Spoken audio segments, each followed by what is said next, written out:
Be ready, start. Sir, several questions raised regarding the Defense Ministry and the External Affairs and Irrigation Ministries have been clarified by my colleagues from those ministries. My task, therefore, has been simplified to that extent.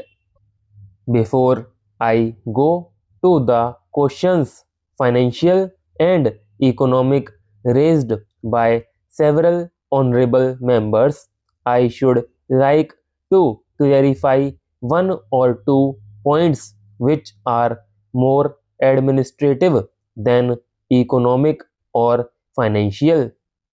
One of them was raised by my honorable friend.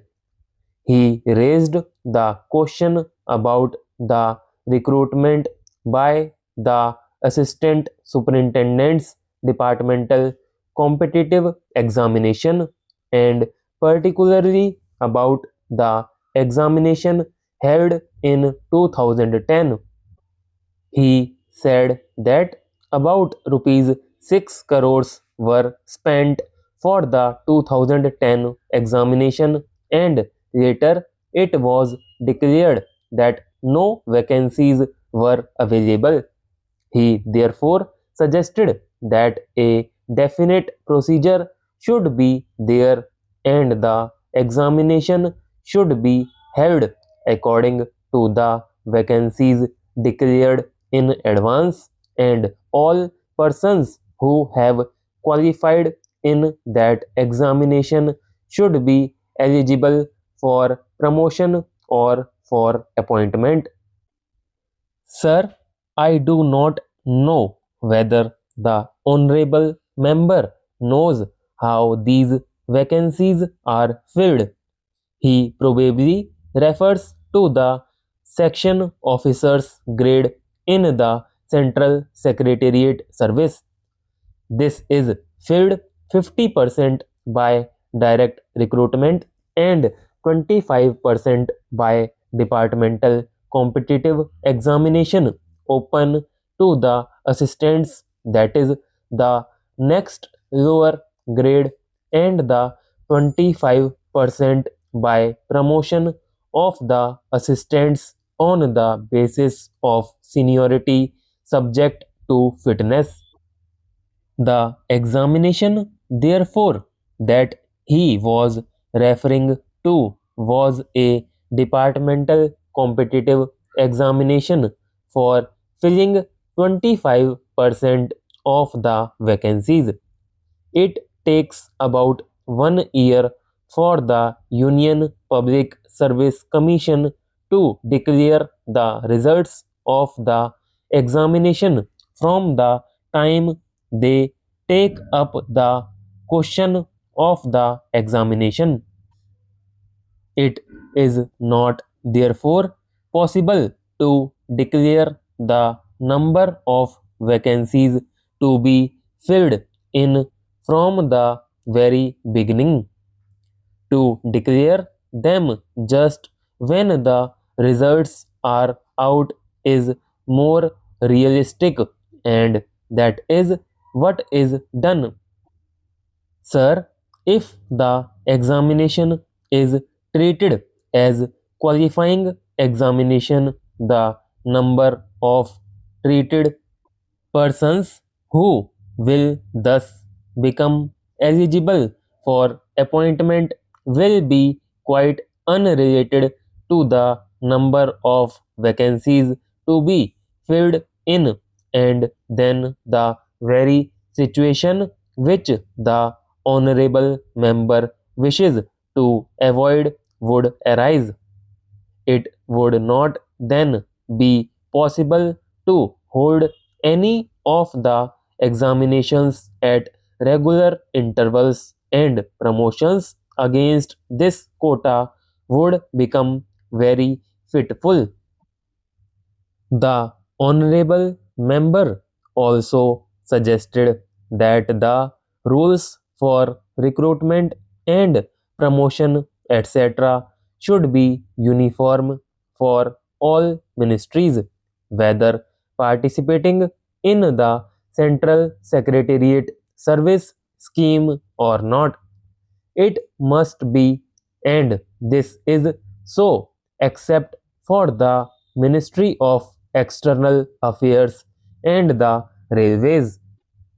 These have different rules, but these rules are very much similar and there is not much difference. But because these persons are recruited for different purposes and by different agencies, they are separate.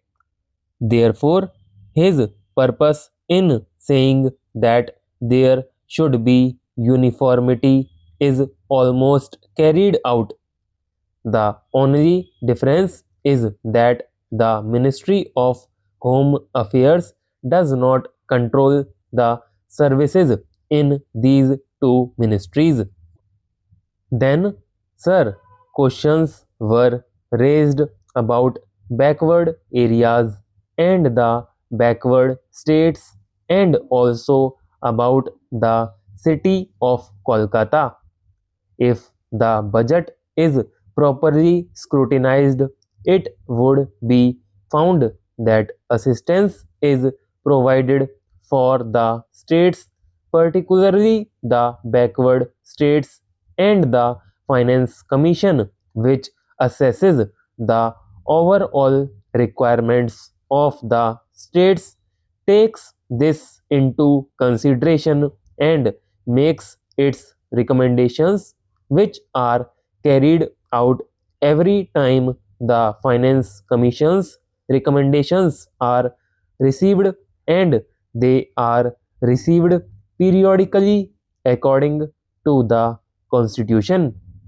Sir, I would like to give the total amount paid to the states on this account.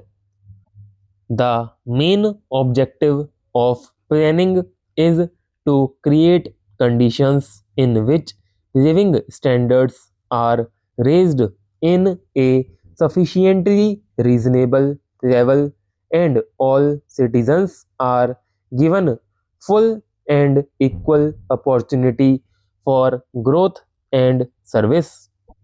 The plans seek to provide a balanced emphasis on increase in production and employment. The development plans are thus accepted as the means for ensuring equitable development in the field of social service. There is no reason to suppose that the needs of the less fortunate or prosperous states are being neglected, but it would not be proper to expect that all these differences could be wiped out now immediately. It must be seen whether we are going towards that very end or not.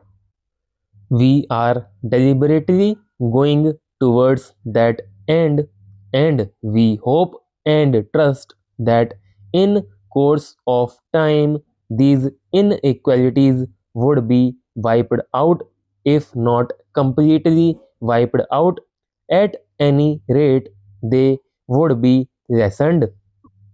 My honorable friend complained about inadequate provision included in the plan for meeting the growing requirements of the city of Calcutta, where even the basic services like water supply, sewage disposal, and drainage were not being augmented, and that the central government was not enthusiastic about solving these difficulties.